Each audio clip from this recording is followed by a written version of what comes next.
Hey folks, how are you? Dave Brown here, back with the New Populist. Thank you again for joining me.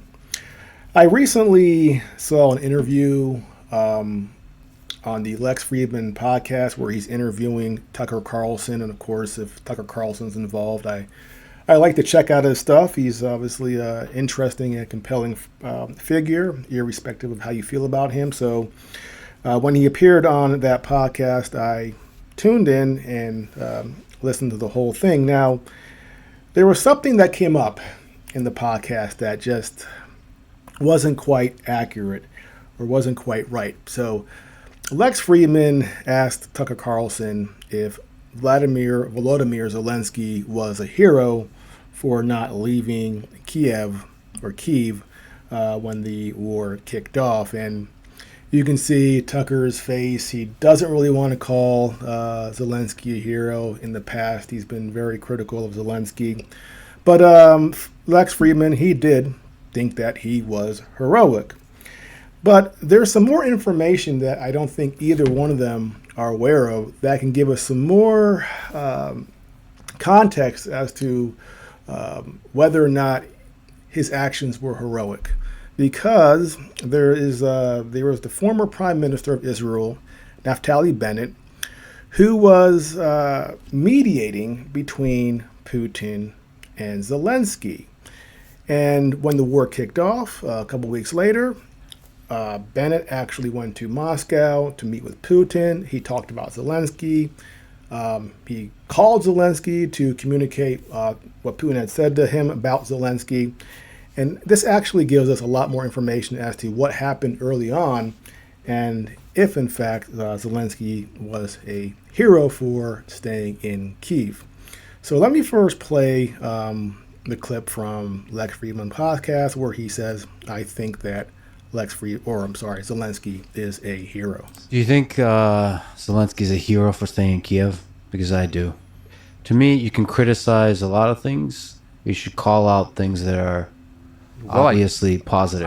I just tried to a second ago. I don't know the extent that he is in Kiev. He seems to be in the United States an awful lot, like way too much. You can do a satellite interview. You don't have to speak to my Congress. You're not an American. Please leave. Yeah, that's my opinion. But you got many zingers, Tucker. No. It's just heartfelt. It's just bubbling up from the wellspring that never turns off. But I would say this about Zelensky. Yeah, to the extent he's in Ukraine, good man. Yes. To the extent, if Zelensky really is in Ukraine most of the time, amen. Well, hold on a second. Let's clarify. It's not about whether he's in Ukraine most of the time or not. Well, I thought that was the whole premise of the No. At the beginning of the war, when a lot of people thought that the second biggest military in the world is pointing its guns at Kiev is going to be taken. And a leader who stays in that city and says, fuck it. When everybody around him says flee, everybody around him believes the city will be taken or at least destroyed, leveled, artillery, bombs, all of this. He chooses to stay. You know a lot of leaders. How many leaders would choose to stay? Do you think? So that's the clip from the podcast, and clearly he believes him to be heroic for staying there. But here is the clip from a podcast that Naftali Bennett did. It's a 4-hour-long podcast. They're speaking in Hebrew, so it didn't get too much attention. But I'm going to play this, and I have a rough translation of what was said here. Not rough; it's pretty accurate. So it covers everything as it needs to be covered. Not 100%, but I have this translation here, which I will read over. Read over the interview because obviously they're speaking in Hebrew. I knew Zelensky was under threat. He was in a secret bunker. So 3 to 4 hours into the meeting with Putin, I'm getting to the meeting now, I asked Putin, are you going to kill Zelensky? He said, I won't kill Zelensky. Then I said, I have to understand that you're giving your word that you won't kill Zelensky. And he said, I won't kill Zelensky.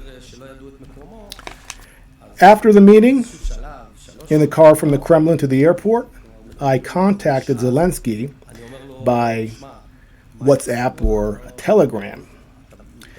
I call Zelensky and say, I came out the meeting, he's not going to kill you. He asks, are you sure 100% he won't kill you? 2 hours later, Zelensky went to his office and filmed himself there on his phone, saying, I am not afraid. A little ahead of the actual video here, but doing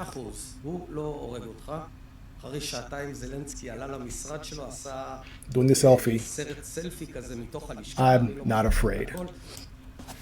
So there's Naftali Bennett saying, I met with Putin, and this is on March 5th, and he promised me he would not kill Zelensky. And I phoned Zelensky and said, I assure you, because Zelensky's in a secret bunker somewhere, you're not going to be killed. And then 2 hours later, he's back in his office going, I am not afraid. Now, we do have that video. It's actually from March 6th. So Naftali Bennett says 2 hours later. It may have been the next day. But here is the video of Zelensky, with doing the selfie thing and saying he's not afraid. Kiev at night. It is Monday evening. They are saying Mondays are tough days. There is war in the country.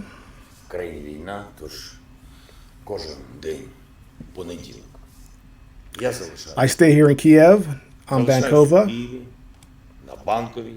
not hiding, and I am not afraid of anyone, as long as needed to win this war, our national war. So there you have it. Zelensky, after he was given the assurance that he was not going to be killed by Putin, he goes back to the presidential office to proclaim that he's not afraid. So I find the whole thing fairly interesting. Is he a hero? I think the guys in the trenches, hundreds of thousands of them who have died, I think those guys are the ones who are heroic. If you have a secret bunker that you're hiding in, that you don't come out of till you're given 100% assurances that you're not going to be targeted. I'm not saying that you're cowardly. If I were Zelensky, I'd be in the bunker too. But if I don't come out until I'm promised that I won't be targeted, I'm not exactly a hero. So I have to disagree with Lex Friedman here on this one, and Tucker Carlson. I just don't think he was aware of this podcast. Certainly, you're not going to see the mainstream media here in the United States talk about what Bennett said. Outlets in Europe, smaller outlets did talk about it, but again, the mainstream media, CBS Evening News, NBC Evening News, they're not going to relay this, that he was in his bunker asking the Israeli Prime Minister, am I safe to come out?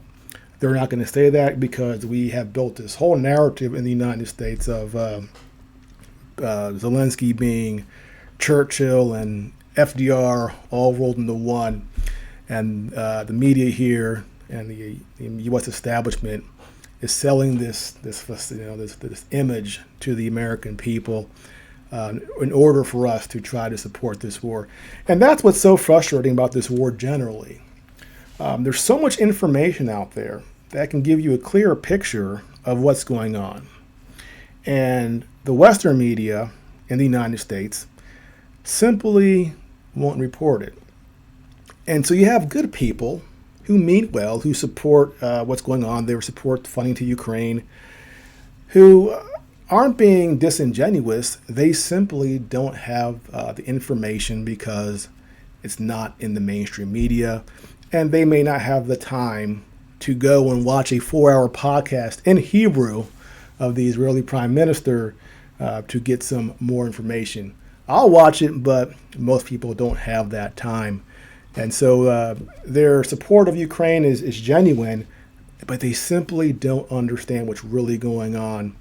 And trying to explain that to people, it's hard because it's so complicated. We have to go back to the 90s and work over the last 30 years and walk through all the things that happened over those 30 years to get where we are now.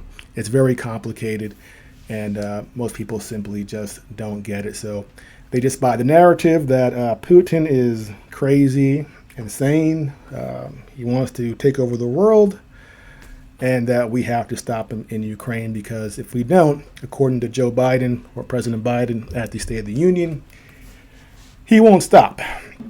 Which is funny, because there's a narrative, they're saying, of the Russian army being pathetic and weak, that they can't beat Ukraine in 2 years. Yet they also have the narrative of, well, Russia is going to march across Europe. Well, do they have a weak army and that's pathetic? Or are they going to, invade the entirety of Western Europe? It's one or the other. You can't have both. You can't say they're a pathetic army, but they're a threat to in the rest of Europe. Well, they're not. They're not a pathetic army. Perhaps not as good as we thought they were before the war started, but certainly because of the challenges of facing NATO weaponry and the amount of weapons we poured in there, and plus the courage of the Ukrainian military and the fighters there, irrespective of your opinion on the war. These guys are brave and apparently willing to die in the hundreds of thousands to fight the Russians. And unfortunately, there wasn't a peace agreement that was proposed a year and a half ago, that or 2 years ago, that could have stopped all this. And we know about Boris Johnson going to Ukraine to tell Zelensky to not negotiate with the Russians, and that the West would be behind Ukraine as long as it takes. And I've warned repeatedly that at some point the United States will leave Ukraine on its own. That's what we do. Look at our history. That is what we do. And as soon as it's a political issue that could sink, say Joe Biden or whoever, they will crawl away from it. And I guarantee you over the next several months, coming up into nearing the presidential elections, we will see the U.S. very slowly moving away from Ukraine. And I do think they're going to pivot toward China, because that is their ultimate boogeyman. Now, Putin's a boogeyman, but the Chinese, they got the economy, the people, well, they're the real threat to the United States. Despite the fact that they don't build bases around our country, we build bases around theirs. So go figure, they're the aggressors. Meanwhile, the United States is putting new bases on the northern Philippines to surround China. That's our hypocrisy in our foreign policy. We accuse everybody else of aggression. Meanwhile, we're the one projecting our power as far as we can. But that's what we do. We are the current empire, and that is what empires do. Try to stay on top and lie, cheat, and steal to do it. And unfortunately, that is what's happening right now with our U.S. empire. We are not happy with China because they are a legitimate threat to one day displace us as the world leader, and we certainly don't want that. And unfortunately, it seems that we will do really stupid things to prevent that, even if it's damaging not just to China and the world, but ourselves. But those are the leaders we have. Not very bright, not willing to negotiate and settle. It's the neocons. They move in one direction, one disaster after another, but they don't stop. It's insane. Neocons, they're 0 for 30 in their foreign policy, yet they're still in charge for some reason. And why do we expect the next conflict is going to result in a win for us? They're 0 for 30. They don't win. They lose. But they keep on marching on with the arrogance that they are right and that what they say does have meaning. And it's insane. Anybody else with that record of failure would be laughed at. But these guys, they hang around there in the deep state, populating the U.S. government at every level, and they're still in power for some reason. and which is why we, the voters, need to do everything we can to get them out of office, get them out of the bureaucracy, because they are going to drag us to hell. Well, that's it for now. If you are new to my channel, please like and subscribe, and I'll see you next time.